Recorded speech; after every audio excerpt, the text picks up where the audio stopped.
In the space of just 1 month, 5 bands of the Nez Percé experienced total upheaval. Between June 15th and July 15th, 1877, everything changed.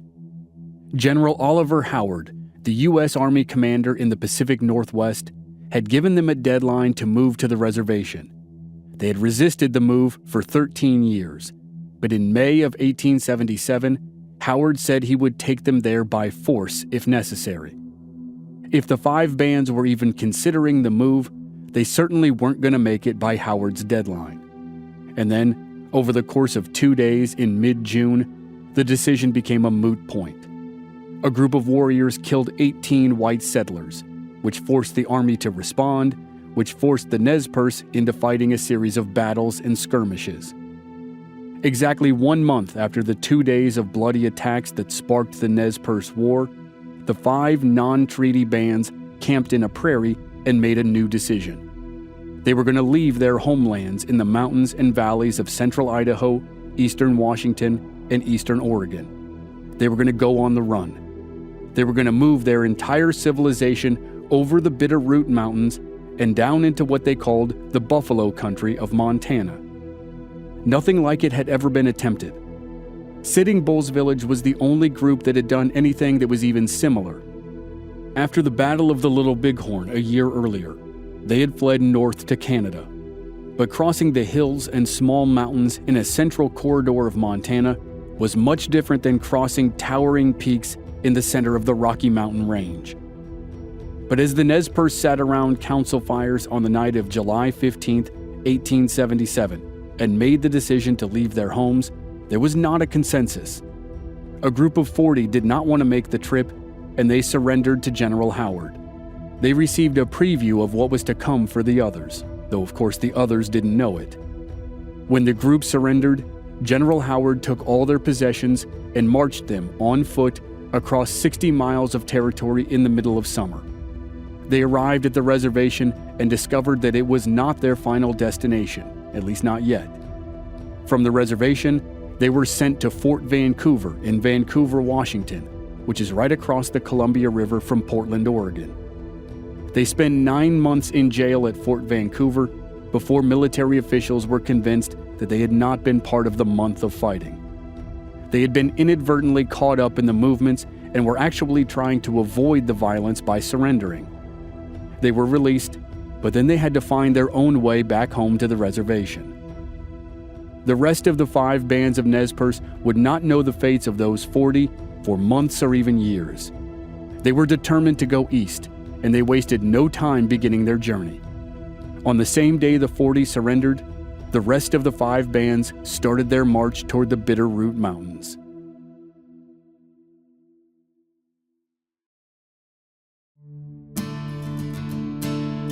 From Black Barrel Media, this is Legends of the Old West.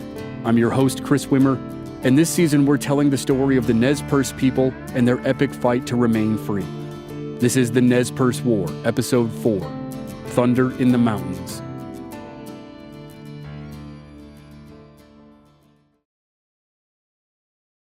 On the morning of July 16, 1877, the 5 non-treaty bands of the Nez Percé began their march toward the Bitterroot Mountains. They were camped in Ep Prairie, a wide expanse at the base of the mountains. That was where the Nez Percé had met the Lewis and Clark expedition almost exactly 72 years earlier. The explorers had crossed the mountains in September of 1805. They had been caught in a snowstorm, and when they moved down Low Trail and emerged into the prairie, they were half dead and starving. The Nez Percé revived them, and then the expedition continued westward toward the Pacific Ocean.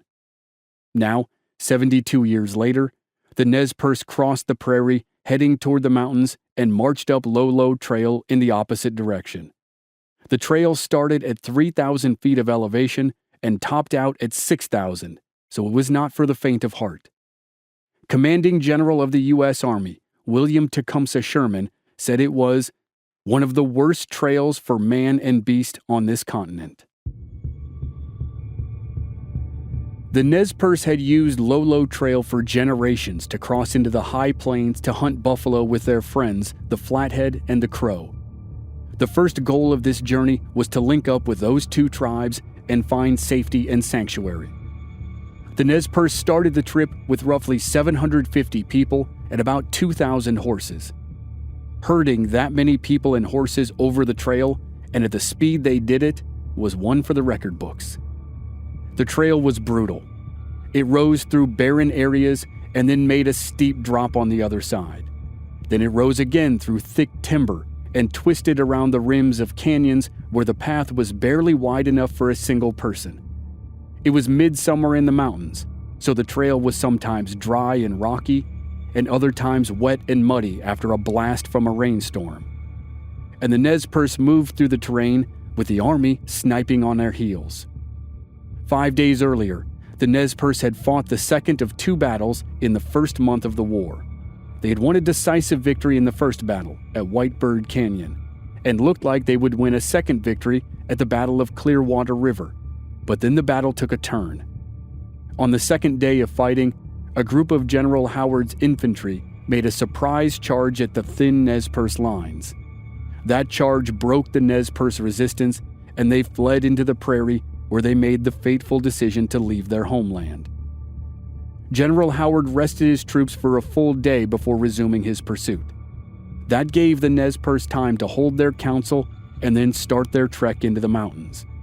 But now, General Howard's advance scouts were within firing distance of the Nez Percé rear guard. An army major and his detachment followed the Nez Percé up the trail to scout their movements, but the Nez Percé were waiting. The rear guard had set up an ambush, and the troopers walked right into it. The rear guard opened fire. They killed one soldier, wounded two more, and sent the rest running back to General Howard's camp in the prairie. The scouting mission had been more costly than expected, but at least the general learned valuable intelligence. The Nez Percé had duped him a month earlier when they rode into a smaller range of mountains back in the heart of their homeland. They had faked a march to the west, but instead moved east. Howard fell for the fake, and it cost his men time and energy. But now, there was only one trail over the mountains from this spot. Although Howard would learn in a few days that the Nez Percé still had some tricks up their sleeves.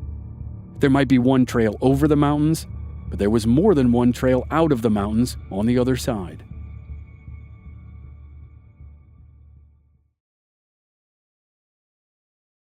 General Howard didn't want to follow the Nez Percé over the mountains. He knew the trail came out the other side near the town of Missoula, Montana. His first plan was to march north to a much better road through the mountains, then turn south and march along the base of the mountains until he reached Missoula. It would be twice as far, but it would also be easier, which should make it faster. With luck, he would arrive before the Nez Percé and cut them off. But the civilians in his jurisdiction were worried about another fake-out. They thought that as soon as Howard rushed off to the north, the Nez Percé would come back down and attack them all over again.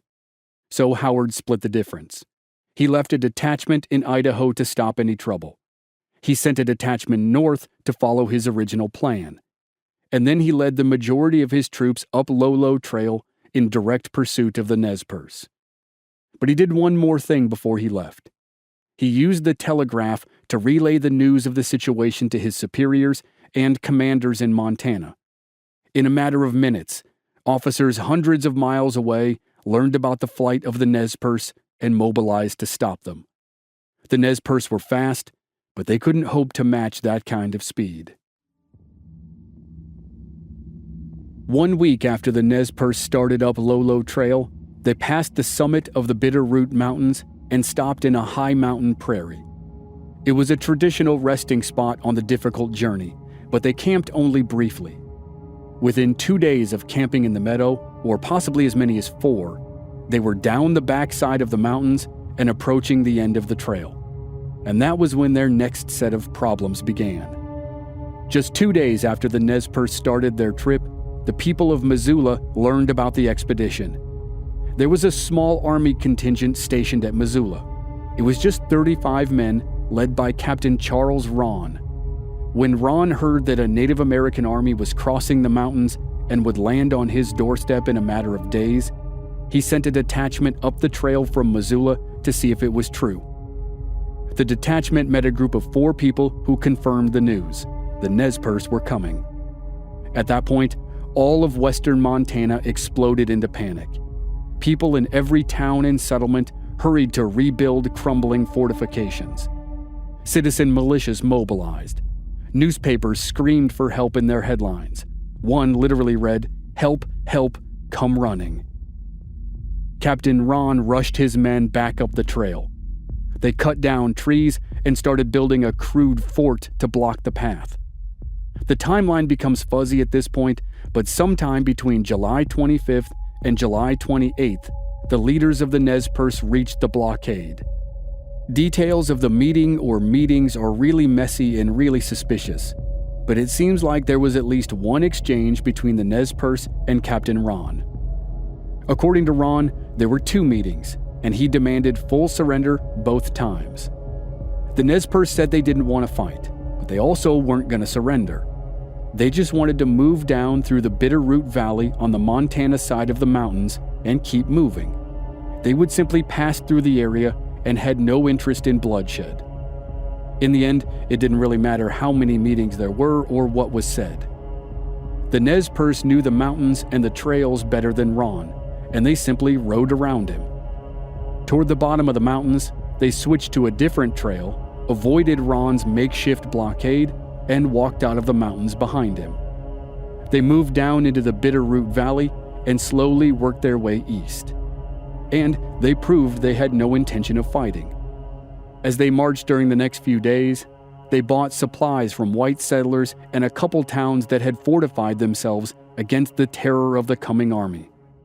Interactions were tense in the beginning, but when the Nez Percé showed pieces of gold, the white shopkeepers warmed up to them. But even though the civilians in the Bitterroot Valley were learning that the Nez Percé didn't want trouble, that didn't mean there wouldn't be any. Colonel John Gibbon's army was racing toward Missoula from the east, and the 3rd major battle of the Nez Percé War was about 10 days away.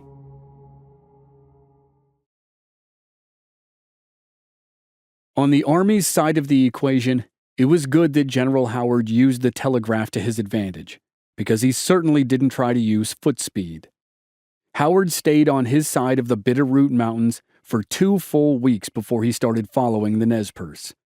He finally began his trek on July 30th, while the Nez Percé were slowly moving through the valley on the other side of the mountains.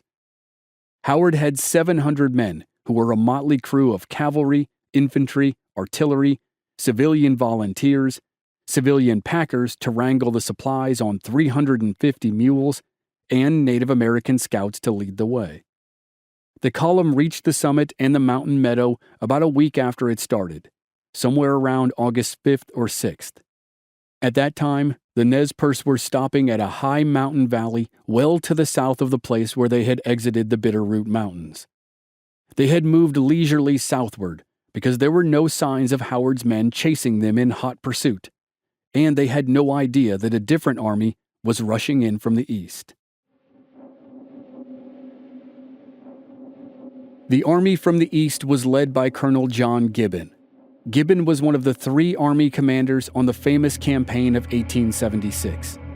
He led the Montana column in the attempt to force the followers of Sitting Bull and Crazy Horse, and many others, to move to reservations. His men were the first to spot Sitting Bull's village in southern Montana in mid-May of 1876. But as the campaign played out, they didn't fight a single meaningful engagement. They arrived at the Battle of the Little Bighorn 2 days after it happened.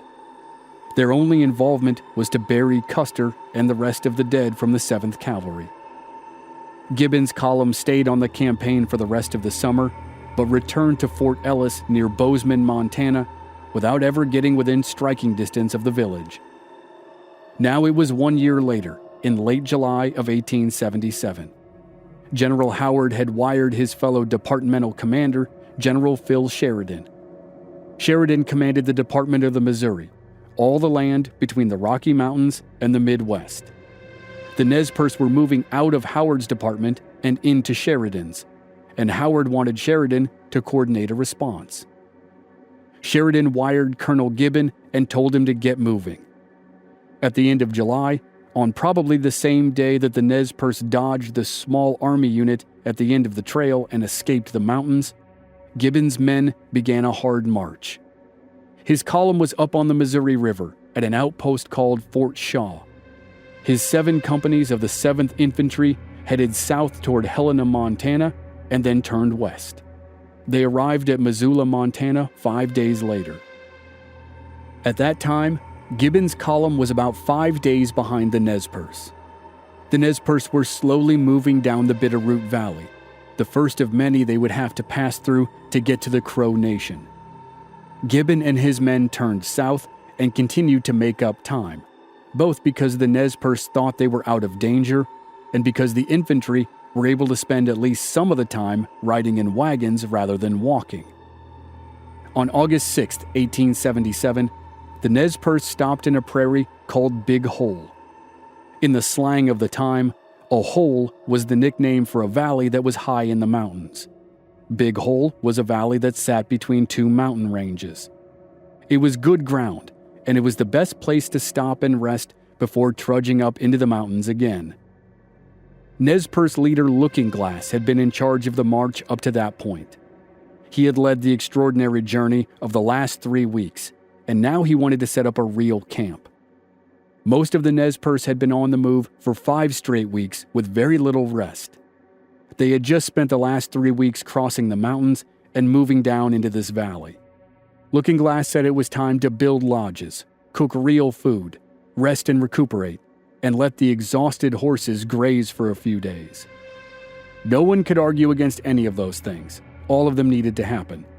But other leaders urged Looking Glass to send riders back up the trail to make sure they weren't being followed.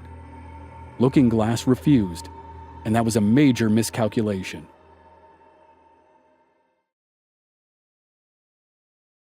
Lieutenant James Bradley was still Colonel Gibbon's chief of scouts. He had been Gibbon's chief of scouts the previous year during the 1876 campaign, and it was Bradley and his scouts who were the first to see Sitting Bull's village in May of 1876. Now, just like then, Lieutenant Bradley and his scouts were the first to spot the Nez Percé. On August 8th, the scouts found the Nez Percé at Big Hole. The Nez Percé had camped for 2 days and had squandered their advantage. But it was an advantage they didn't know they had or needed. They thought they'd left General Howard far behind, and the chase was now done. They didn't expect an attack from a different group of soldiers. After all, they hadn't fought anyone here in Montana. The last few days had been pretty peaceful. And that was where the Nez Percé's isolated homeland hurt them again. They had never seen a railroad. Maybe they had heard of the Great Iron Horse, but they had never seen one. They might have heard of a telegraph, but they didn't understand its power. And they definitely didn't understand that a fight with one group of soldiers was a fight with them all. The Nez Percé believed that by leaving their homeland and disengaging from the fight with General Howard, they were now free and clear. One day after Lieutenant Bradley spied their camp, they learned the truth. At sunset on August 8, 1877, Colonel Gibbon's main column arrived at Bradley's forward position. Bradley explained the layout of the Nez Percé camp, and Gibbon and his officers formed a plan. At 1 a.m. on August 9th, the troops rose from a few hours of sleep and moved into position for an attack at first light.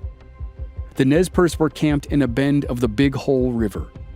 It was a similar position to native camps in other major battles, but with one major difference. The village was on the opposite side of the river from its herd of horses. At the Little Bighorn, the Sioux and Cheyenne made sure the horses were on the same side of the river as the village. Gibbon's men crept into positions in the weeds along the riverbank. From an army perspective, it was perfect. They had maintained the element of surprise, which was rare in fights with Native American armies, and they were between the warriors and their horses, which was a vital advantage. But they were about to be another example of the old army maxim that no plan survives first contact with the enemy. At dawn, they were supposed to cross the river, fire a volley, then charge the village. The soldiers were outnumbered, though not badly. but the element of surprise would be crucial to success. Gibbon had about 185 men, and there were probably 200 to 300 warriors in the camp. At 4 a.m., Gibbon gave the order to move. The soldiers slogged through the marshes at the edge of the river, then waded through the water, then through the marshes on the other side. They were now on the same side of the river as the village, but before they could begin the attack, they noticed a lone Nez Percé man riding out from the village to check on the horse herd. He was old and nearly blind, and probably hadn't noticed the soldiers, but they didn't know that. A few of them opened fire and killed the Nez Percé man. That prematurely started the Battle of Big Hole, but the soldiers followed it up with a furious assault. The son of Whitebird, one of the central leaders of the Nez Percé, remembered that the bullets slammed into the lodges with such force that they sounded like hail. The initial assault was horrifying for the Nez Percé. The soldiers stormed the village and laid waste to several parts of it. They killed warriors, women, children, and the horses that were picketed in the camp. One soldier said the ground was thick with the dead and dying, and the air was thick with smoke from burning lodges, and also shrieks, curses, and moans. A young warrior named Shore Crossing died in the early stages. He holds a place of distinction in the story. He was the young man who recruited 2 friends to help him avenge his father's death by attacking white settlers 6 weeks earlier. Those attacks led to more attacks and helped start the war. On the Army side, there was also a significant loss in the early stages of the battle. Lieutenant James Bradley was the first soldier killed. He had been assigned to anchor the left flank of the battle line, and he was in charge of the civilian volunteers. The volunteers were supposed to overrun the northern end of the village, but they failed. And that gave the Nez Percé the opening to turn the battle back against the soldiers.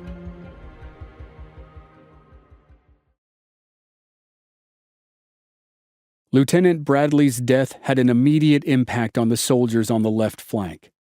The civilians were already failing, and when Bradley died, the soldiers faltered as well.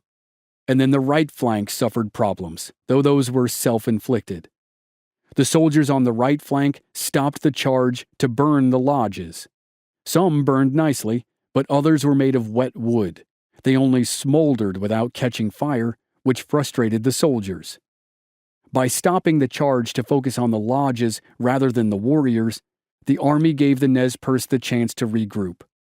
Joseph and another man escaped the village and raced for the horse herd. They guided the horses away from the soldiers before the soldiers could scatter them and leave the Nez Percé stranded. At the same time, warriors dashed up onto high ground above the village and poured gunfire down onto the soldiers. Other warriors rushed into the weeds and marshes along the edge of the river and found places to hide. When they were hidden, they started picking off the soldiers one by one. The battle flipped quickly, and the soldiers were on the verge of running in panic. Colonel Gibbon had been shot in the leg, and he saw the change in the battle around him. He managed to organize an orderly retreat before his force devolved into total chaos. He moved his men up onto a flat piece of high ground, but then he got a taste of the historic battle he missed. His soldiers were trapped on the bluff and were about to experience a siege just like part of the 7th Cavalry had experienced on Reno Hill 14 months earlier. Soldiers scratched out shallow pits for protection, while Nez Percé sharpshooters fired down on them from even higher ground. The soldiers thought they were saved when 2 shots from a howitzer boomed across the battlefield, but the Nez Percé quickly overran the small cannon and killed the men who operated it. In Gibbon's rush to attack, he had left behind the cannon and the mules that carried 2,000 rounds of extra ammo for his soldiers. The Nez Percé quickly captured the mules and the ammo too. Now, Gibbon's force was trapped on the hill with no hope of reinforcements or resupply. They didn't have a doctor, so they patched up the wounded as best they could. This was early August, and the heat rose throughout the afternoon and added the same misery that it had added for the men on Reno Hill. Then, the Nez Percé set fire to the trees and brush. The flames marched steadily toward the soldiers, and it would force them to burn alive or run into withering gunfire. But the soldiers were spared both fates. The wind shifted and blew the flames in a different direction. Warriors kept up sporadic gunfire throughout the afternoon, but when the flames failed to produce a conclusion to the battle, most of the warriors drifted back to camp. They helped the survivors pack their belongings and bury their dead. At that point, the Battle of Big Hole was essentially done. It was not a total disaster for either side, but the losses were felt deeply nonetheless. For Gibbon's force, the loss of Lieutenant Bradley was a gut punch. For the Nez Percé, they lost 4 warriors who had become prominent over the last few weeks. Shore Crossing and Red Moccasin Tops were 2 of the 3 who participated in the first attack to avenge Shore Crossing's father. Rainbow and 5 Wounds had been key leaders in other battles. Now, all 4 were gone, and that obviously didn't include the more tragic losses of the women and children who died in the battle. But the chiefs of all 5 bands were still alive, and they rallied their people and continued down the valley toward the next set of mountains. The Nez Percé lost somewhere between 40 and 100 people during the battle, but as always, accurate numbers will never be known. Colonel Gibbon lost 23 soldiers and 6 civilians. Another 38 were wounded, and 2 of those later died. The 2 sides had mauled each other for the better part of a day, but now they separated to lick their wounds and decide what to do next. For Gibbon, it was to unite with General Howard. For the Nez Percé, it was to understand that this was a wake-up call. It was a turning point. The army would never stop hunting them. They now viewed all white people as enemies. And soon, they would realize that they were out of friends as well. They were alone, and they would have only one choice left.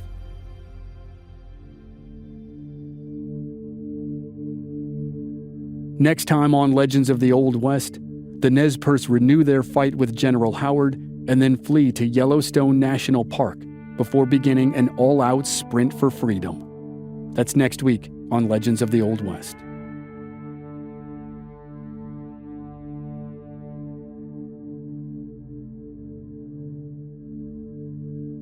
And members of our Black Barrel Plus program don't have to wait week to week to receive new episodes. They receive the entire season to binge all at once with no commercials, and they also receive exclusive bonus episodes. Sign up now through the link in the show notes or on our website, blackbarrelmedia.com. Memberships begin at just $5 per month. Original music by Rob Valier. I'm your writer, host, and producer, Chris Wimmer. If you enjoyed the show, please give us a rating and review on Apple Podcasts or wherever you're listening. Check out our website, blackbarrelmedia.com, for more details, and join us on social media. We're at Old West Podcast on Facebook, Instagram, and Twitter. And all our episodes are available on YouTube. Just search for Legends of the Old West Podcast. Thanks for listening.